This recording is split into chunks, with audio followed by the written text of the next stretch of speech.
My name is Ted Hodges. Today I will interview Charles Niernberger, a veteran of World War II. This interview is a part of the Veterans History Project. The interview is being conducted in the Riley County Office Building, located at 115th North 4th Street in Manhattan, Kansas.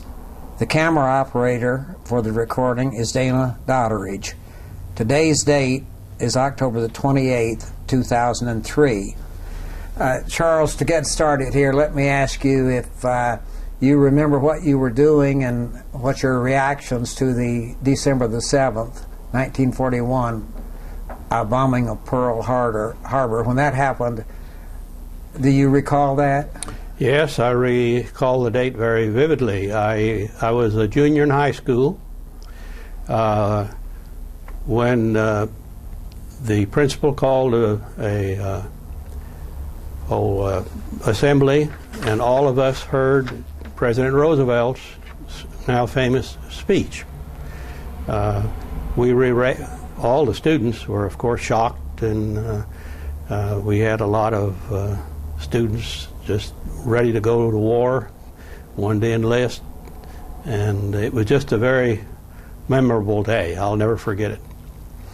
Then, for the record, could you give us your full name, your highest rank, your serial number, and your branch of service? My full name is Charles Niernberger.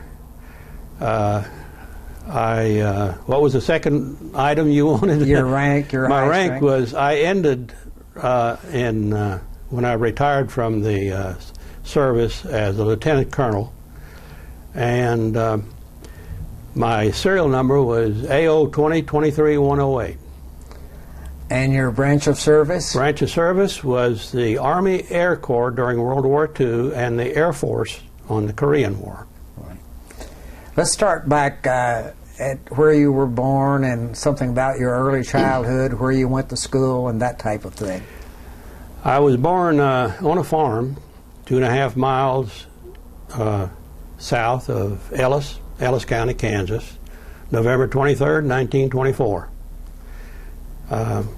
My father was a farmer, and that I worked on the farm. I was a junior in Ellis High School at that time, and at the time the war started. And when the war started, I talked to my father about being in the service, and some of my other people in school had actually enlisted and left before they graduated. He convinced me that I ought to at least graduate. He needed me very badly on the farm, but he understood, but I did promise him I'd wait till after I graduated. Were you drafted into the service, or did you enlist? It's hard to tell the difference. We knew we were going to be drafted, and just before graduation, say I graduated in May, and like April, a friend of mine, Red King, and I went to Fort Riley to enlist in the Air Force, or at that time it was the Army Air Corps. We took our physicals, we passed the physicals and all the written tests, and were told to go home, and we would be notified. I think it was the second day of June I got my orders to report for duty. I don't know exactly how the thing worked, but I think probably I still came through the selective service, even though I volunteered early. So I can't answer the question for definite whether I was drafted or enlisted. And you went to basic training where? After I was called up in June, and to report to Kansas City, to the courthouse at Kansas City, where I, with about 60 other people from Kansas and Missouri, came together, and they shipped us to Shepherd Field, Wichita, Falls, Texas, for basic, what they call basic. I think Navy calls it boot training or something like that. What were your experiences there? What did you learn in basic training? What did you do? Well, we were designated. We were all privates, of course, and but they called us aviation students, and we didn't go through the basic training that other people went through. It was shorter. All I remember about it, it was very hot in Wichita Falls, as you can understand, in June and July, and some of the people in the group that weren't used to being out in the hot weather really it was really kind of tough on them, but it didn't bother farm kids much because we were used to the weather. But that's about all I remember. I do remember we had a NCO that was kind of in charge of us, and he was an old-time long-time Army man, and he was very good and very fair, and he gave us a very good first impression of the Army. You learned to march, close order drill? Oh yeah, those we learned some of that, but we learned much more later. But we did get the basic. We recognized what a sergeant was, and we were told what a officer was, and you kind of went through what the Army expected of you, but it was a shorter course than what other people took. Then after you left Shepherd Air Force Base, where did you go then? When we left Shepherd Field, it was the same group that got together in Kansas City from Missouri and Kansas, except we got in they brought in a number of people from Nebraska. So there we were, all Midwesterners, and we were shipped to, they call it college detachment or college training, and we went to Springfield College, Springfield, Massachusetts. The thing I remember about that, this was a 6-month refresher course for people that may have been out of school, I mean for some time. We were all just out of school, just out of high school, or there was a few of us, a few in the group that were had 1 year of college. And when we got there, it was obvious some of us didn't need refresher course, and they gave us all tests, and those of us that scored pretty good were shipped out after 2 months, which had we known a little bit more about the Army, we would not have done that well on the test, because this was a great life at this college. On weekends we could go to New York or Boston. You were always invited out for dinner on weekends, on Sundays, by the local people, and but we just hadn't been in the Army long enough to know how to operate these things. None of us ever had good seafood, and the cafeteria there served great seafood, and so unfortunately I only stayed there 2 months. These classes that you attended, all the students were military students, no civilian students? There were very few civilians left. Springfield College is a college. It's phys ed. Every professor there was phys ed, seemed like. It was the YMCA. That's where practically all your YMCA directors come from. And they played all sports. And they had a Dr. Nesbitt, KU, he was from there. They had a sign up there, they claimed to have invented basketball in the gym. They played all sports. And they still had a few foreign students there. No, I don't think there were any American students. Did you have any flying experience during these 2 months? No. Well, we went up in a Cub or something like that. They just took us up and we didn't have, in that 2 months, all we did was physical training. And of course we had the usual college courses that you take your freshman year. Then after you'd done that, they sent you where? After that, we went to classification. Classification was at Nashville Air Base at Nashville, Tennessee. It was really a stressful time because for several weeks we took all kinds of tests. Some of them were psychomotor tests, which tested your reflexes. And then afterwards interviewed by psychiatrists and psychologists for various things. And then we went back and waited the results of these tests, and every day they'd come and post a few names on the board. You were either classified as a pilot, navigator, or bombardier. And if your name never came up, you were out. It was, everybody really, they were really apprehensive. They went to that bulletin board several times a day, and I was very fortunate. I was one of the first reports that came out or were posted on the bulletin board. I was listed as a pilot, and I'd have been happy to have been a navigator or bombardier, but I preferred to be a pilot. When you got on the list, then in a certain period of time, then you were sent somewhere for your first phase of pilot's training then. After we completed this, they shipped us out to what they called pre-flight. There was no flying in this school. This was at Montgomery, Alabama, Montgomery Air Base at Montgomery, Alabama. And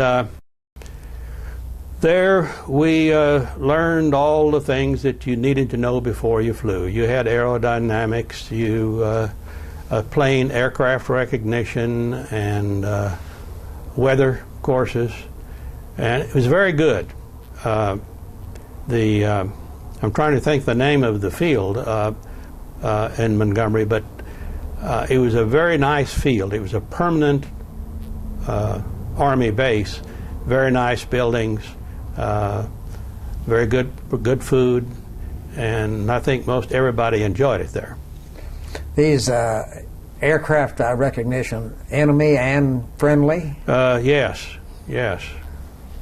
Japanese, German? Japanese French? And German. I don't remember French, but Japanese and German mainly, some Italian.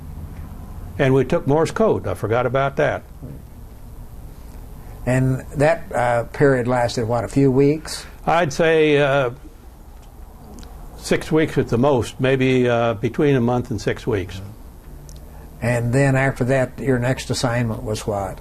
Next assignment, we were assigned to flying schools.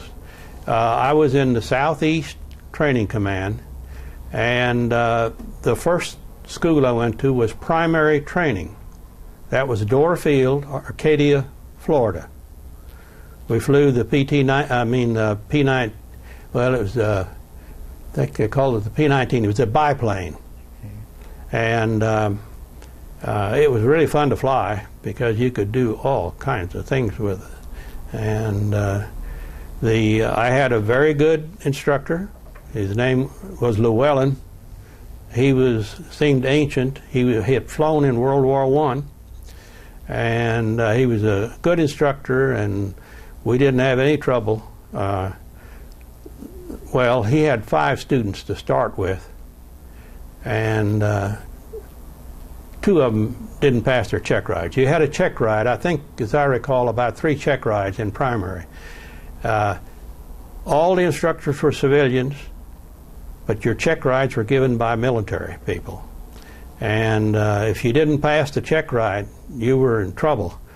And thanks to a good instructor, I didn't have any trouble. But 3 of us got through. We lost two of our 5 that we started with. Didn't pass check rides, and they were gone. Had you soloed before the check rides, or were these all checks while you were flying with an instructor? You had about 3 check rides. One of them was shortly after you soloed. It didn't take long to learn to fly the thing and where you could solo, which was just a great experience that first time you by yourself. But they came at various stages. and it was, you worried about that more than you did about a college examination, because the failure to pass had some penalties. You might end up in the infantry. After you had your, I think you said 3 check rides, after you'd had the 3rd one, then you were sent for more advanced training? We went to basic training. We were shipped to basic training in Bainbridge, Georgia. And there we flew an all-metal plane. They call it the Vultee Vibrator. It was a really nice-looking plane. It had a lot more power than the first primary. I was fortunate again. There were just 3 of us. We had an instructor that had been overseas as a pilot during the war, and he'd come back. He was a captain, and we were the first 3 to solo in BT.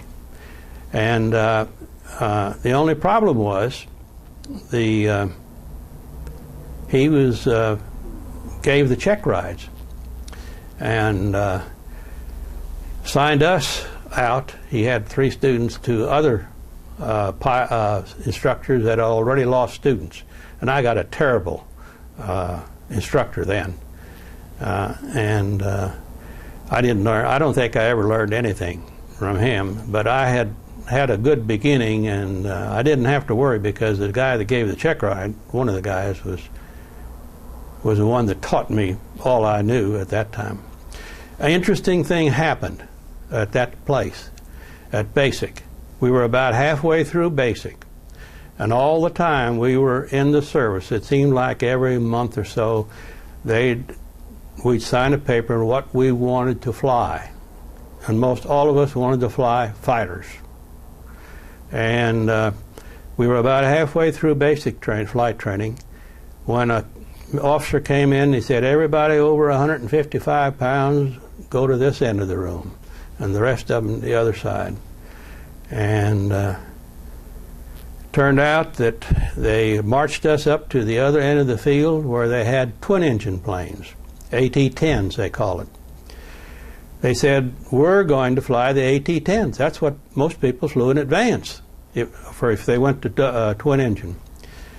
And in advance, we're going to fly the famous B-25.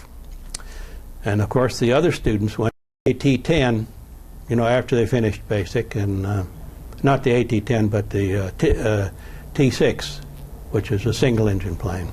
And they graduated a single engine. So after basic, then, after that, we learned to fly twin-engine, and it was really great to learn. We were disappointed. We're not going to be fighter pilots, but we thought, well, they had some really dandy twin-engine bombers, fast, new ones, and we'd fly them in combat. Well, we went to advanced and flew the B-25, which was a great experience. It was a great airplane, fast, and we did a lot of night flying, instrument flying. Typical night flying, we'd fly from, the advanced was in Turner Field, Albany, Georgia. We'd fly, say, up to Tennessee, North Atlanta, up into Tennessee, Chattanooga, fly down to Charleston, and back to Turner. That was just a easy flight. You could do it on that 25. And we graduated then. We got our wings and in the B, after the B-25, and waited for our single-engine combat flight training. Well, we had the war was coming to an end. The war was still going on pretty well, but they didn't need twin-engine pilots. We were shipped to it was Fort Myers, Florida, to an air base as co-pilots on B-24s. And The only thing is, about that time, here comes our friends that went to single engine, to the fighters. They graduated in single engine. They didn't need fighter pilots anymore, and they came in as co-pilots on a B-24, which was a big letdown. 24 was much. It just wasn't nearly as nice airplane to fly, but we really kind of just hung around. We towed targets for gunnery students. Time-wise, where were we here? Do you remember about the dates that this... About the dates, well, we graduated in, let's see, I'm trying to think. It's hard to think of them right offhand, but it was in 1943, in probably about August. I think we graduated in August. And, so this would be about September, okay. And we were not at Fort Myers very long, and we were shipped to Massachusetts, and that's where we met our crews. A pilot had finished transition in a B-24 after he graduated, and I was a co-pilot on the crew, and then we had a navigator, bombardier. We got our crew, and then after we got our crew, we went back to Chatham Field in South Carolina, or North South Carolina, for what they called replacement training. We were getting ready to go to combat. At that time, the co-pilots.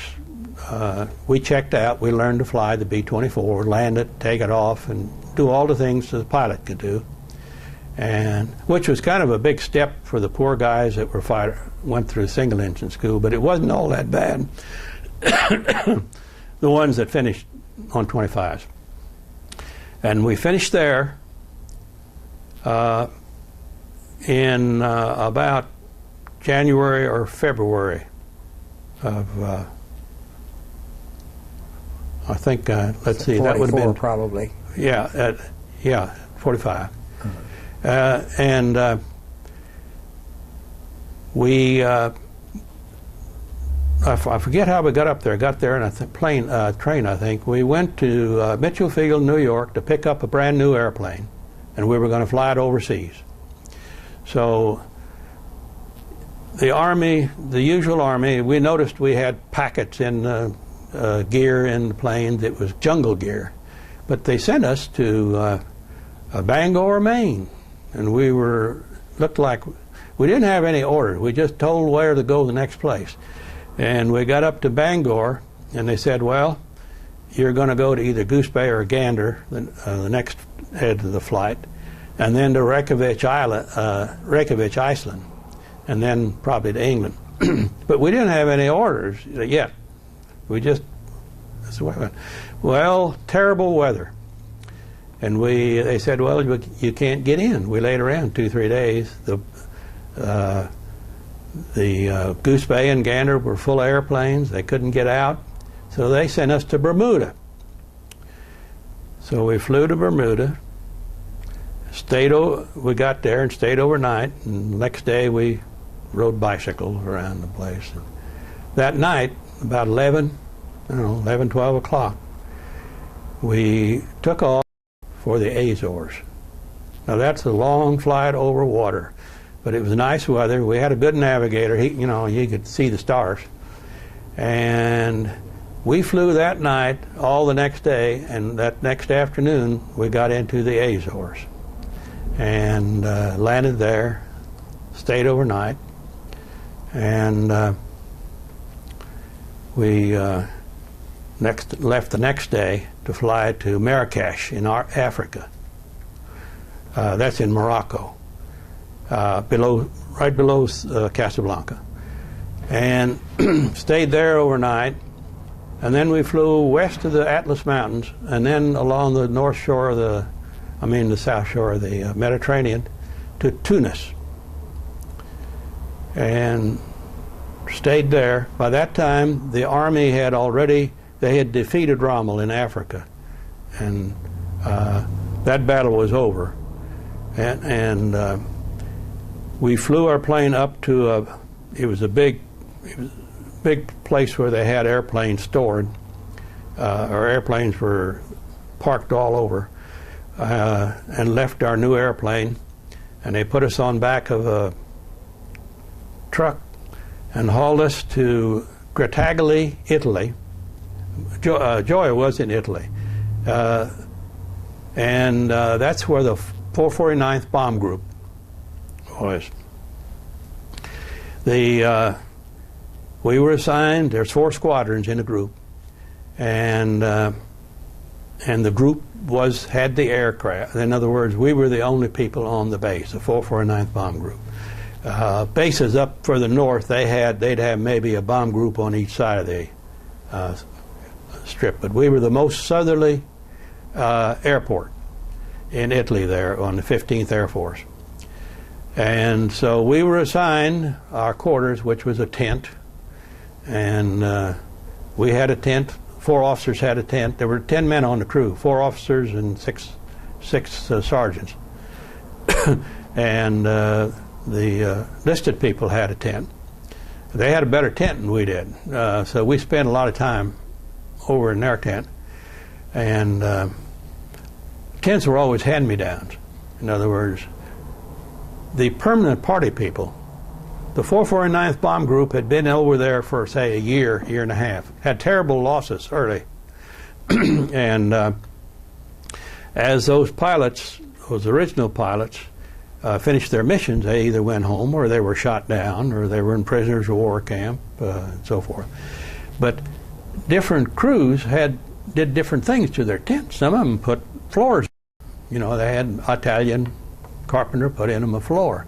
Well, ours didn't have a floor. We had a dirt floor. The enlisted people had whoever had been in there had a floor, and a few other things.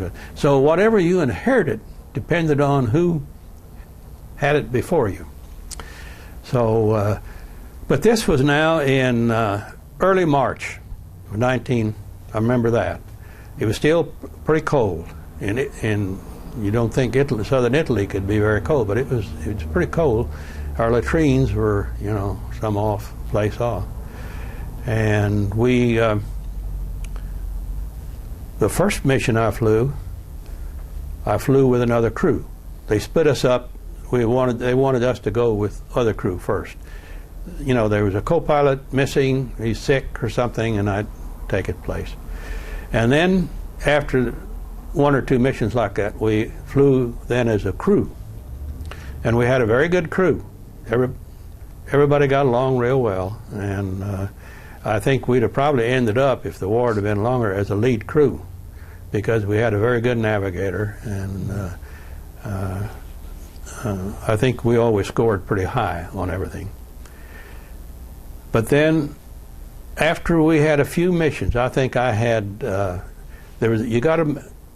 when you talk about this, you got to talk about missions and sorties. I think it was 9 sorties. That means over the target. But some of the missions were double. So you could have 50 missions. That doesn't mean you went over 50 targets. You may have only had 35 sorties or 30 sorties. But we got about that far, and it was obvious the war was going to end. And well, it did end, 2 months later, and in Europe. And the general there saying that they were going to finish the crews that were getting close to their 50, so they wouldn't have to go to Japan. And the rest of us, we were resigned. As soon as the war was over, we were going to be shipped to Japan. Or not to Japan, but to the Pacific.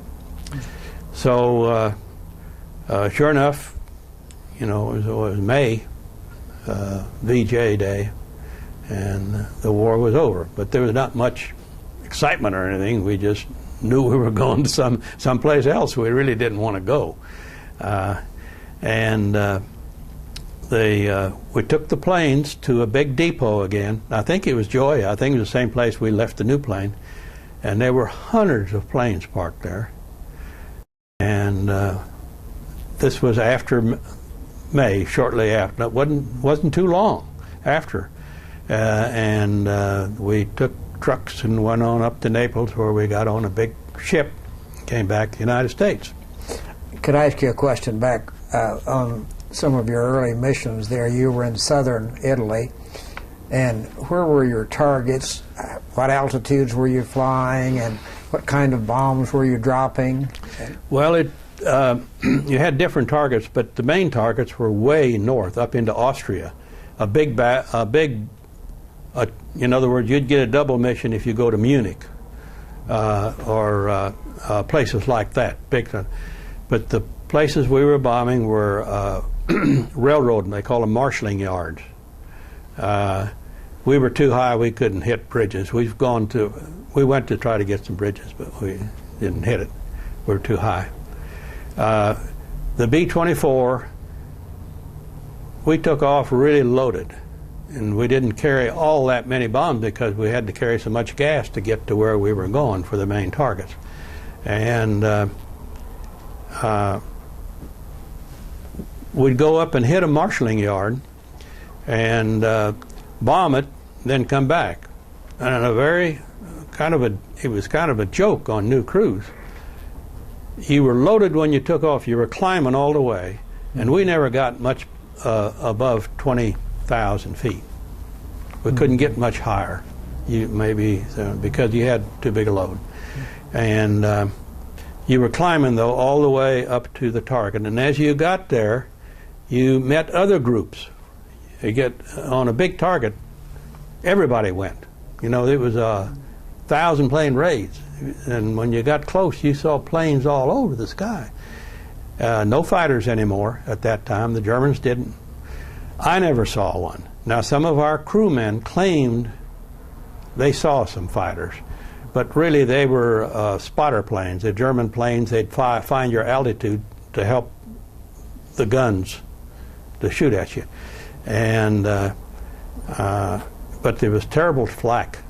And as you got close to the target, you'd see these puffs, black puffs, and some of them were close enough you could hear it rattle on the plane. But we never took any hits. In other words, I was never injured, or none of our crewmen in the back were ever injured by flak getting through and cutting them up. Everybody put on a flak suit when they got close to the target in the back, which were just armored suits, and flak wouldn't.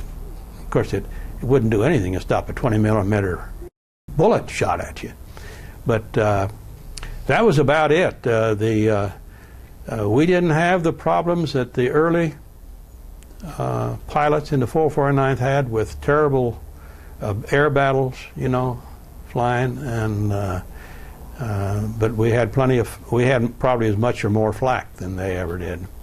Did every B-24 that did have its own bombardier? Yes, but the bombardier didn't drop the bombs anymore, unless you were the lead bombardier. The only bombardiers that really were bombardiers anymore was the lead and the second one, because if something happened to this plane, he moved up, so they had a backup. Our bombardier, he never worried about dropping a bomb. The nose gunner usually could drop them because there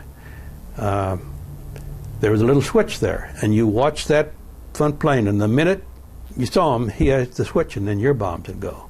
Mm-hmm. And then the number 4 plane had the photographer, and they claimed they could tell where your bombs went, and you were graded on your pattern. If you missed a target, that was the problem of the bombardier. But if they saw a couple of specks out here, they'd say, well, that had to be this plane here, and you'd get a low grade because you were either slipping or doing something you shouldn't have been doing when that thing was dropped. Mm-hmm. But the bombardier usually came up between the two pilots and called the airspeeds, because you were both flying and you had to watch the plane. You were in formation. You were real close together. And he'd call the airspeed. And he liked to be up there because both pilots sat in what they call coffin seats. They were about half-inch sheet metal, and flak couldn't get through that. It had to come from the front. And if you got in between those, you were pretty safe spot. Then after the European War was over, you were sent where? Well, after the European War was over, actually we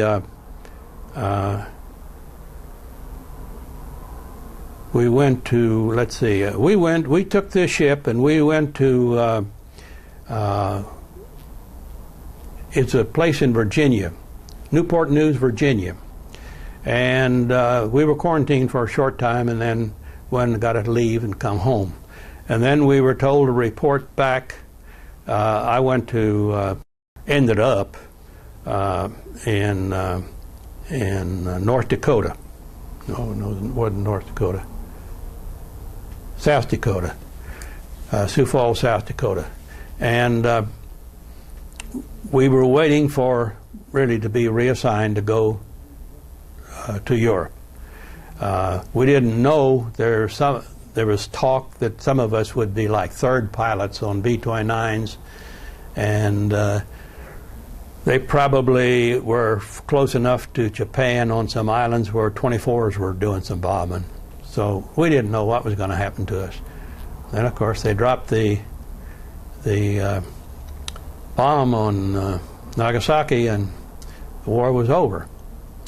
And we weren't too disappointed in that.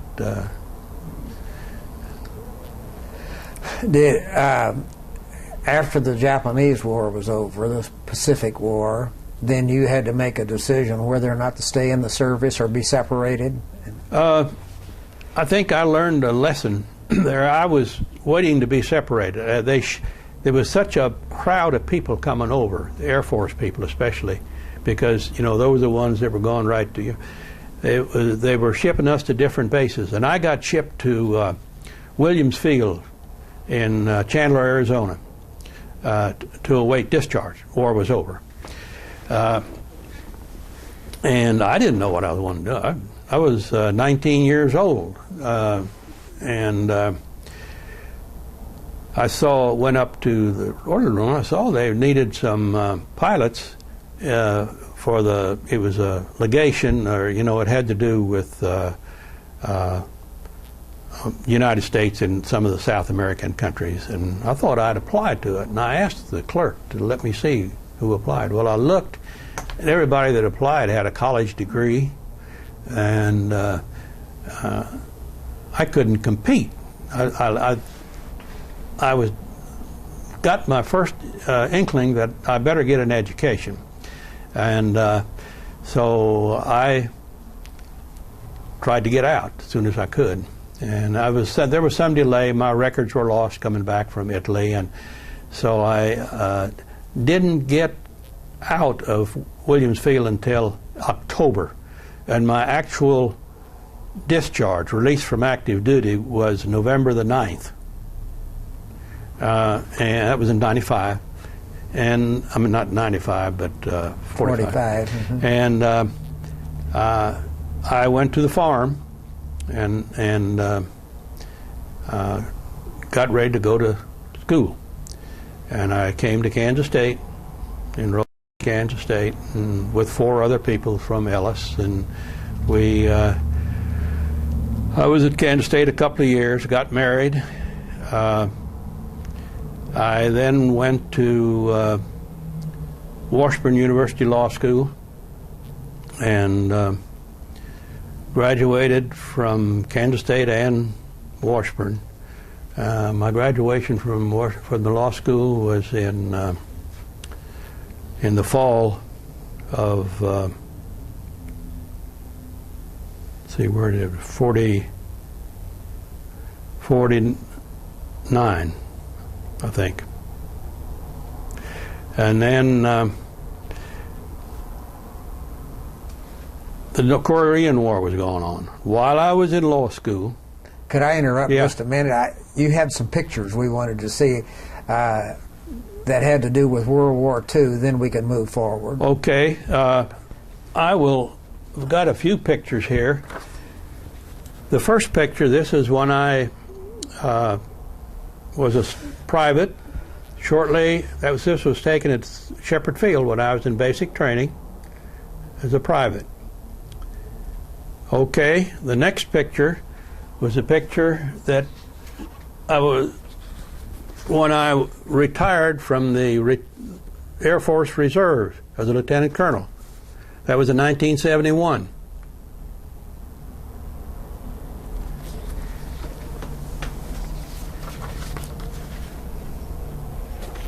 This is a picture of 6 of our crew members that was taken before we went overseas. We were training in Georgia, of course, Chatham Field. How the weather was real bad, so they sent us to Cuba. This picture was taken in Cuba, and we finished our training there at Batista Field. Is that the B-25? That's a B-24. You can't see the two outside. You can't see the two outside motors, but see that turret up in the nose? 25s didn't have that. This is a picture of myself and the tail gunner. His name was West, Wilbur West. He was from Texas, and he was a very good gunner. He was one of the top gunners in gunnery school. This was taken at Santa Cesara, which is a rest camp in Italy. When we stopped flying, we didn't have anything else to do, so we went to a rest camp. And this is myself and our army gunner. His name is Graves.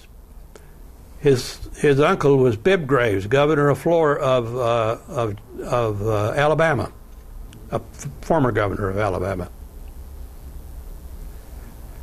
And it was taken the day that you can see we got our new medals on there, the Air Medal. We had received the Air Medal, so he and I had our pictures taken.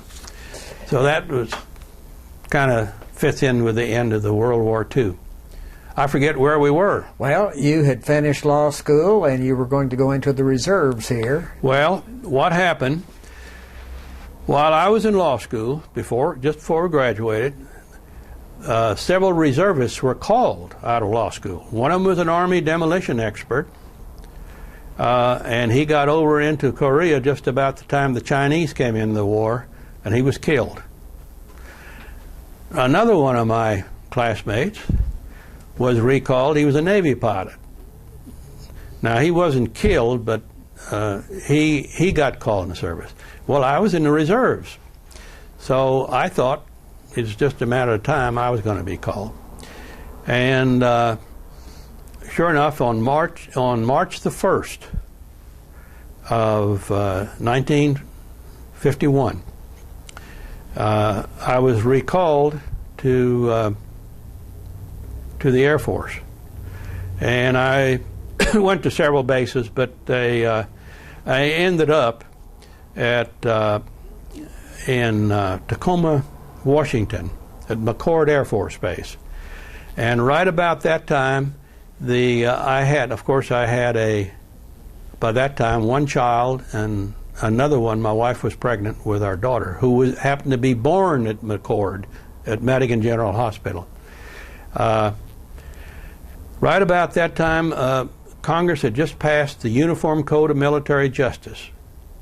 And when I got called back in, our local at Ellis there, bankers says, well, the one thing the Air Force don't need is lawyers and bankers. And, he was a banker. Well, he was wrong.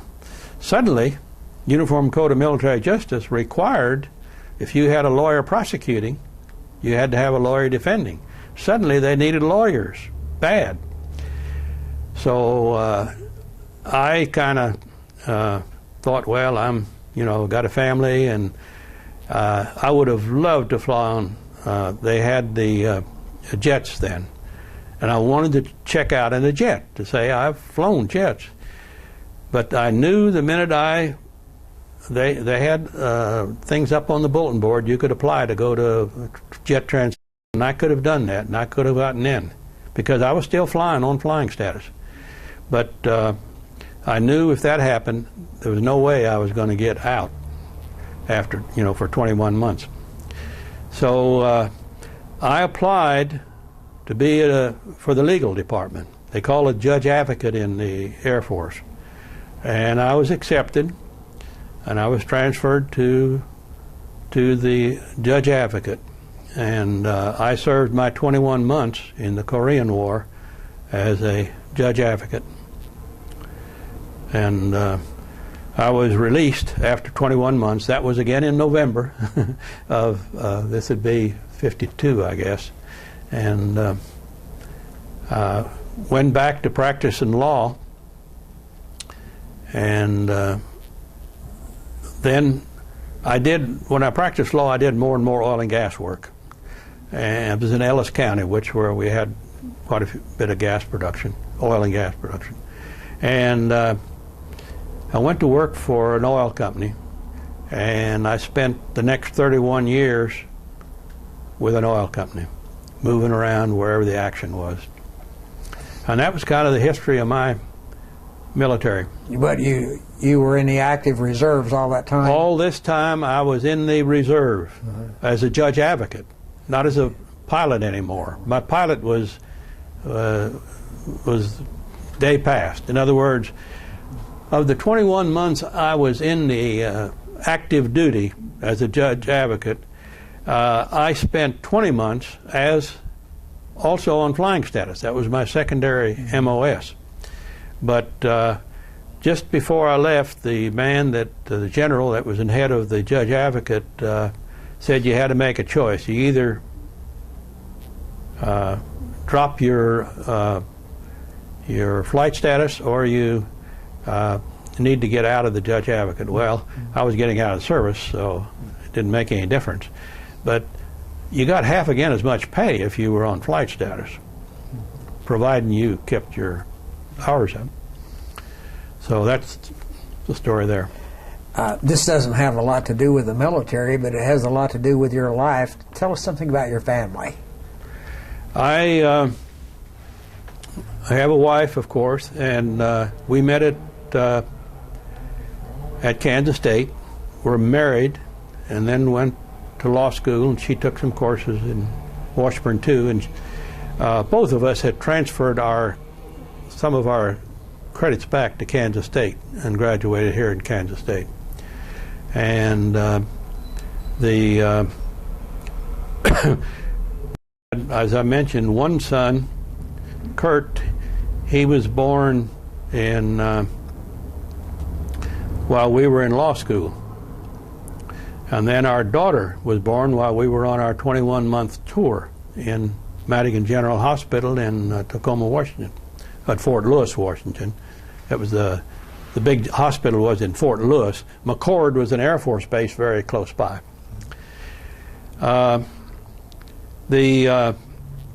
After I went into the service, after I got out of the service and we were working for an oil company, we lived at various places. Our son went to school in Kansas. He went to school in North Dakota, Bismarck. He went to school in Billings, Montana. He went to school in Midland, Texas. Our daughter started school in Midland. We were in Texas several times. We worked in Oklahoma. We worked in Mississippi. We lived two places in Mississippi. We lived in Jackson, Mississippi, and then we had built a home in Clinton, Mississippi, which is a college town not too far from Jackson. And our son graduated from the University of Texas at Austin, and then at a law school in Jackson, Mississippi, at Mississippi College Law School. Our daughter graduated from Mississippi State, and we happened to be living there. Both of our kids, when they got to college age, we said, well, you want to go to Kansas and go to school with your cousins? And so No, they wanted to go to school where their friends were going to school. So we now, we got grandchildren. We're like my age. I'm 69. I'm 79. I'm going to be 80 next year, and our grandchildren are graduating from college now. So that's about where we are. We kind of go visit our grandchildren and enjoy our being retired. You've had a good and productive life, and we thank you for sharing it with us. Well, thank you. It wasn't a very exciting story,